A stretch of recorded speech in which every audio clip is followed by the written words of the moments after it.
Olá pessoal, eu sou o professor Xerxes e nós vamos dar continuidade ao assunto de nossa última aula, que foi sobre produção textual, mais especificamente resumo. Então eu vou fazer uma síntese aí do que eu já falei e vamos avançar aí para a parte que ficou faltando.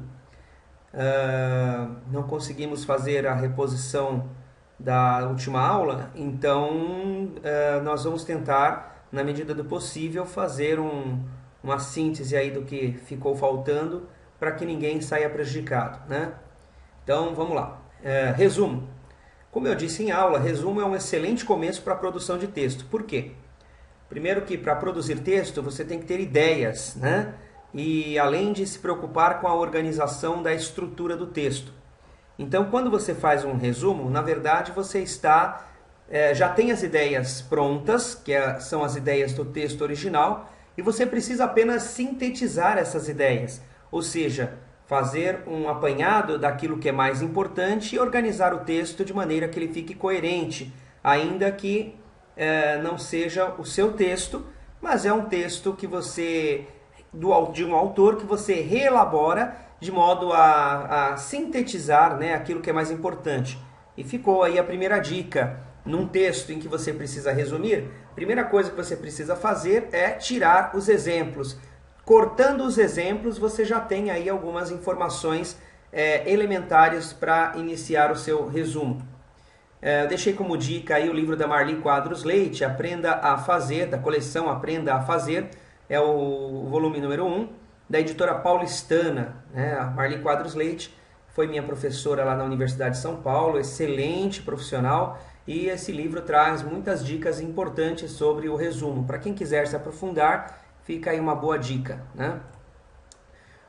Então, resumo, como eu já disse, é uma síntese de ideias, expressa ou pode expressar a compreensão do texto, porque você lê, né, e organiza as suas ideias de maneira que elas fiquem sintetizadas. E como eu disse, não faz sentido nos textos ficcionais, né? Por quê? Porque você não pode resumir a obra de arte, você não tem como resumir um contexto cultural, né? Então você não faz resumo de poesia, resumo de poema, resumo de texto narrativo ficcional, isso não faz sentido. Nós apenas resumimos aquilo que nós podemos sintetizar do ponto de vista técnico. Então você faz um resumo de um artigo científico, você faz um resumo de uma notícia, você faz um resumo daquilo que pode fazer sentido na vida real, concreta, né? Então não tem por que fazer resumo de texto ficcional. Apesar de você ter o estilo de resumo chamado crítico, ou seja, a resenha, você não precisa necessariamente expressar opiniões no resumo, né? O resumo é uma síntese de ideias, então a expressão da opinião não é resumo. O que você pode ter ao final de um resumo é o seu ponto de vista, a sua análise do texto que você leu, e aí nós chamamos de resumo crítico ou resenha, conforme veremos adiante. Há várias modalidades de resumos, né? O indicativo, o descritivo, informativo e crítico, sendo o indicativo apenas como o nome já diz, né? Um indicativo de pontos mais importantes do texto, sem entrar em detalhes de dados, sem entrar em exemplos, sem entrar em questões mais teóricas, mais objetivas, né? Então, é um exemplo de texto que se coloca no início de teses, dissertações, artigos científicos, onde você apenas descreve a natureza do trabalho sem se aprofundar. E aí eu dei alguns exemplos aí do Lucchesi, o livro do Lucchesi, né? Com um exemplo de resumo do texto, particularmente. E o outro resumo que eu dei também, isso vocês podem depois conferir diretamente no site onde eu deixei no portal universitário, ou simplesmente vocês podem dar um pause aqui, né, uma pausa e ler com calma esse trechinho aí. Tá, mais um exemplo aqui no caso da tese de doutorado da professora Edna Lúcia da Silva. Então vejam que ela é bem direta naquilo que ela fala, pesquisa que aborda tal item utilizando tal coisa sobre tal assunto, acabou, né? Então é bem objetivo. E aí está o exemplo de resumo indicativo, também chamado de abstract, né? no início dos artigos científicos. Aí nós temos a revista Letra Magna, que é uma revista acadêmica, né, científica, e aí nós temos então um resumo, também chamado de abstract, em português aqui. E aí nós temos o resumo informativo ou analítico, que simplesmente nada mais é do que um resumo que nós vimos anteriormente, né? Só que com mais informações. Ele amplia um pouco as informações do primeiro tipo de resumo, do resumo indicativo, né? Então, como está escrito aqui, ó, um resumo informativo informa o leitor sobre outras características do texto. Então ele vai indicar também o autor, ele vai indicar o tipo de pesquisa que você fez, se é qualitativa, quantitativa, a metodologia utilizada, se possível alguns resultados atingidos. Então ele é mais detalhado, né? Então tem mais um exemplo aqui, tem um exemplo do mesmo texto, né, do Lucchesi, Cipriano Carlos Lucchesi, que você pode depois dar uma pausa aqui nesse vídeo e ler, se for de seu interesse. E também a mesma tese que nós vimos lá, um resumo indicativo, aqui um resumo informativo mais detalhado, onde ele coloca a metodologia, as perguntas norteadoras do trabalho, né? Então é um texto mais aprofundado, né? Um texto onde você tem maiores informações sobre o trabalho.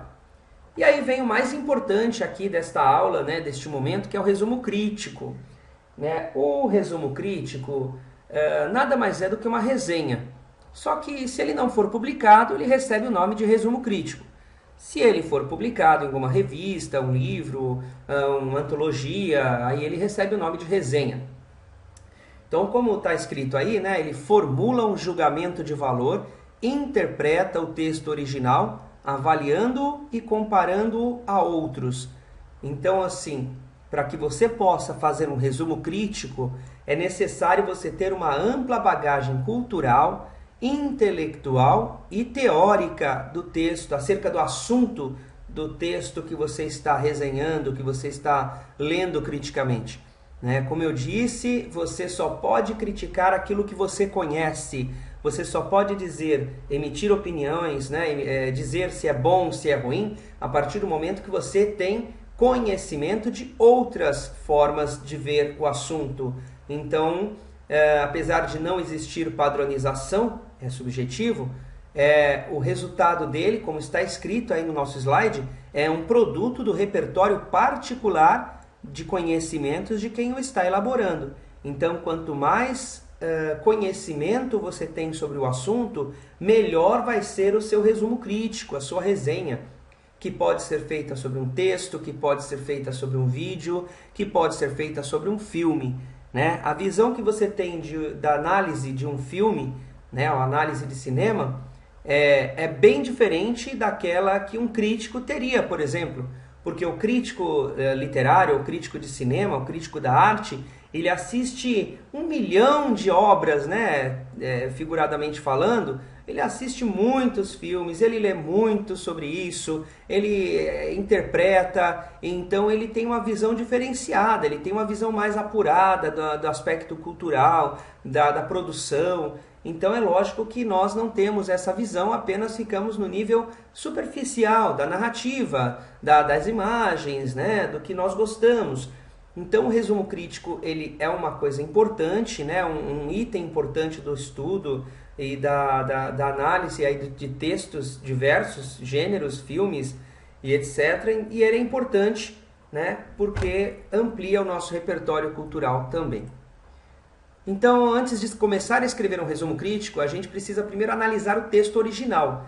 Né? Tem que ter feito uma boa leitura do texto, de preferência umas 3 leituras do texto, identificando qual é o tema tratado pelo autor, qual é o problema que ele coloca, né? Qual a situação que ele coloca em relação ao tema, o que ele defende em relação a esse problema, se ele coloca alguma opção de posicionamento, alguma opção de resolução do problema, e quais os exemplos que ele dá, quais os argumentos complementares, centrais, que ele utiliza para defender esse ponto de vista, essa posição. O que nós temos aqui são 4 questões de compreensão de texto. Então, a partir do momento que você pega um texto e responde a essas 4 questões, você já tem um rascunho de uma compreensão de textos ou mesmo de um resumo analítico, aquele resumo que você vai fazer para a compreensão do texto, né? Bom, e aí vem a sua parte fundamental, que é a crítica, né? Após você fazer um parágrafo, ou 2, ou 3, ou 4, discorrendo sobre as características do texto que você leu, você passa a sua análise, que pode ser 1, 2, 3 parágrafos finais aí do seu resumo crítico, né?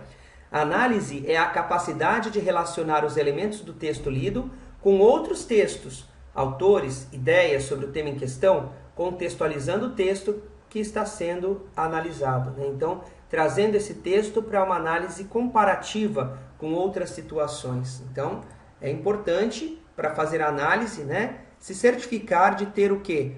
Informações sobre o autor, quem é esse autor, por que ele escreve sobre isso, se ele é formado nessa área, se ele tem especialização para falar sobre isso, se ele cita outros autores, qual a sua relação com outros autores, né?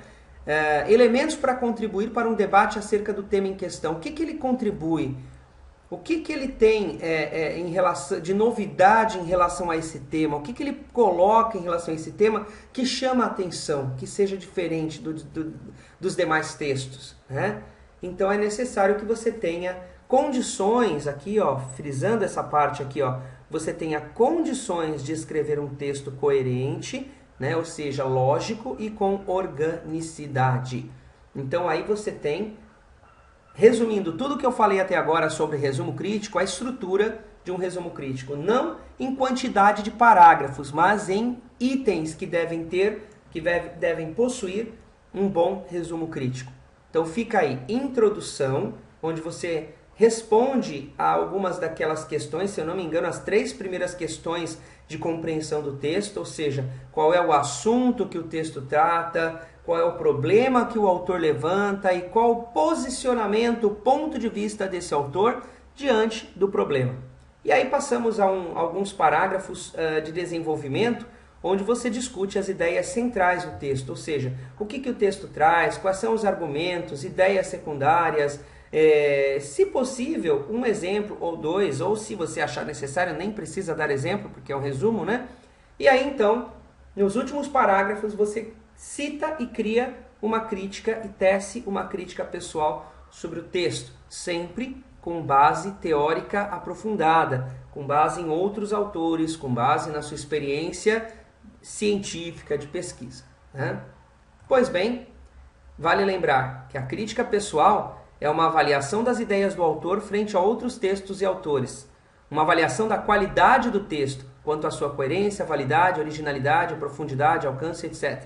Portanto, se você vai ler um texto de uma pessoa que tem mais competência do ponto de vista teórico que você, que tenha mais bagagem cultural que você, tenha cuidado ao tecer uma crítica pessoal, porque você pode ser, né, pego de surpresa aí por uma situação de invalidade do seu texto, né, de invalidação do seu texto.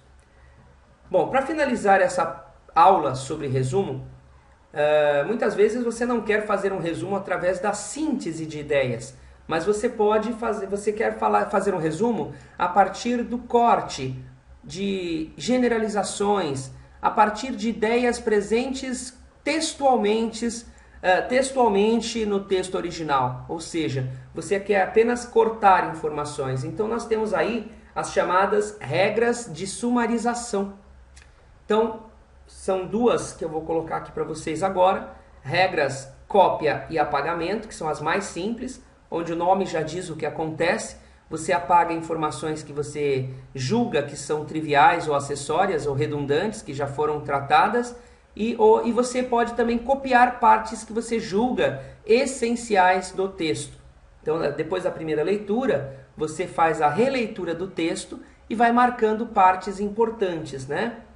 E depois tem a regra de generalização e a regra de construção, né?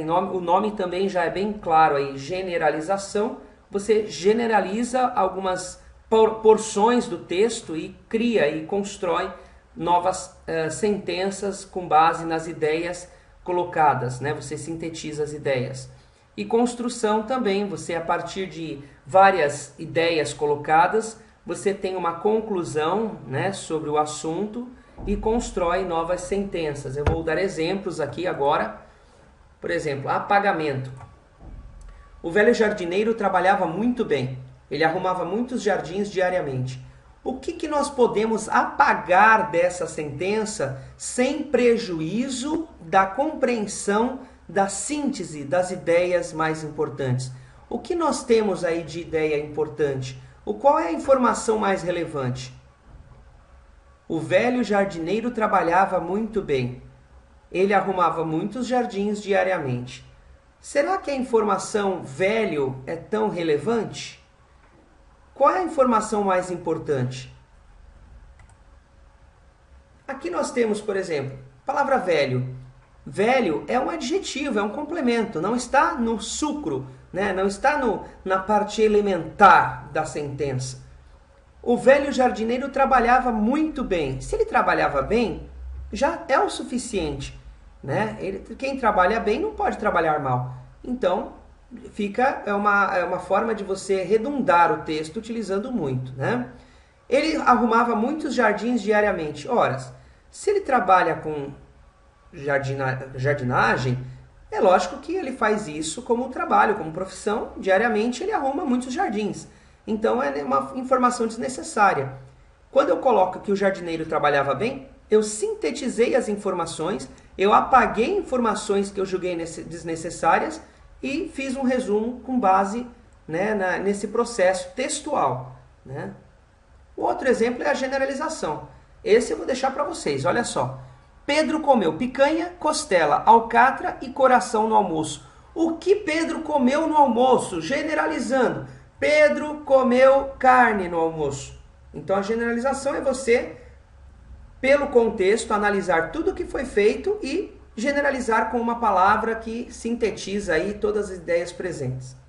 Espero estar sendo claro e vocês também podem depois tirar dúvidas pelo Facebook, pelo grupo do Facebook ou mesmo pelo portal universitário.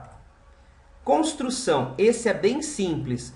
Você tem uma série de elementos que vão sendo colocados textualmente, né, no seu texto, e aí você, ao final da leitura desse trecho, você consegue construir uma ideia a partir daquilo que foi colocado.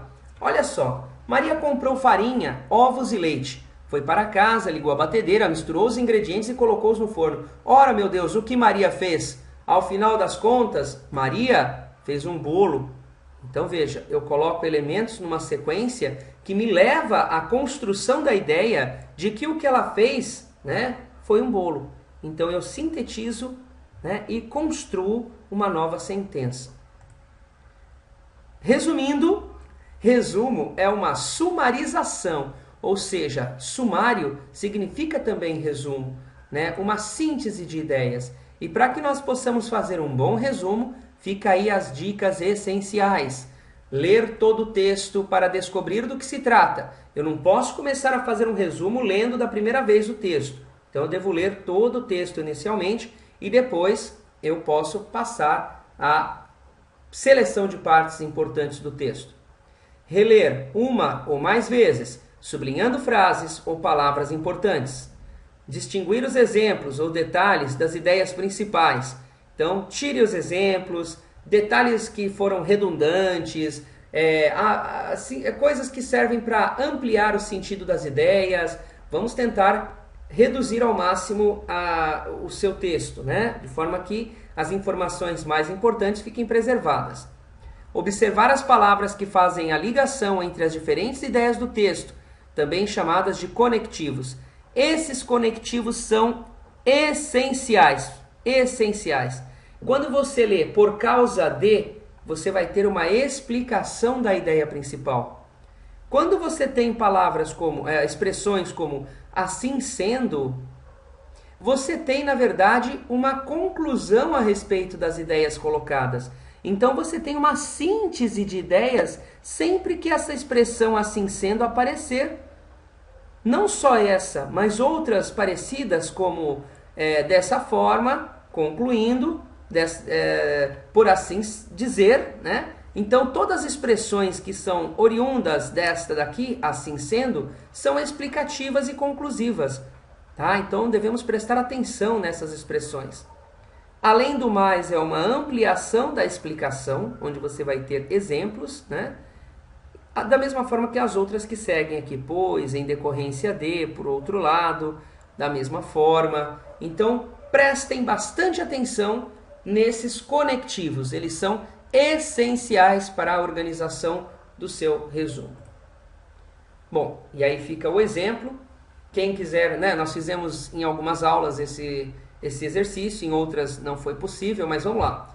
Eu tenho um texto aqui e eu peço que vocês deem uma pausa agora e tentem, de verdade, hein? Pode parar aí, dar uma pausa agora, depois que eu terminar de falar, e aí você tenta fazer um resumo de qualquer uma das formas, né? Usando qualquer uma das ferramentas que eu falei aqui. Apagamento, construção, síntese de ideias, resumo pessoal. Eu quero que vocês diminuam esse texto de maneira que as informações elementares dele, né, as mais importantes, fiquem preservadas. Vamos tentar? Então, a partir de agora, pode dar uma pausa e eu vou esperar você terminar. Depois você continua o vídeo.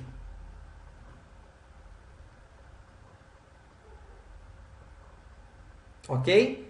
Muito bem. Então vamos lá, a resposta. Eu espero que vocês já tenham feito aí e vamos ver se ficou parecido com o meu aí, né? Meu resumo é o seguinte: existem várias lendas acerca da Via Láctea. São vários os povos, desde os gregos, nórdicos e os índios primitivos, que interpretam a Via Láctea como um caminho, um rio celestial ou como guia das almas até o céu. Aham, ficou bom, né? Eu espero que de vocês tenha ficado bom também. Se alguém quiser, logo abaixo aí desse post que eu acabei de colocar aí para vocês com esse vídeo, coloque o seu resumo. Eu avalio e dou um feedback pelo Facebook mesmo, pelo grupo, tá bom? Quero ver quem é que vai se arriscar, hein? Vamos lá. Um abraço, um beijo e até a próxima, pessoal!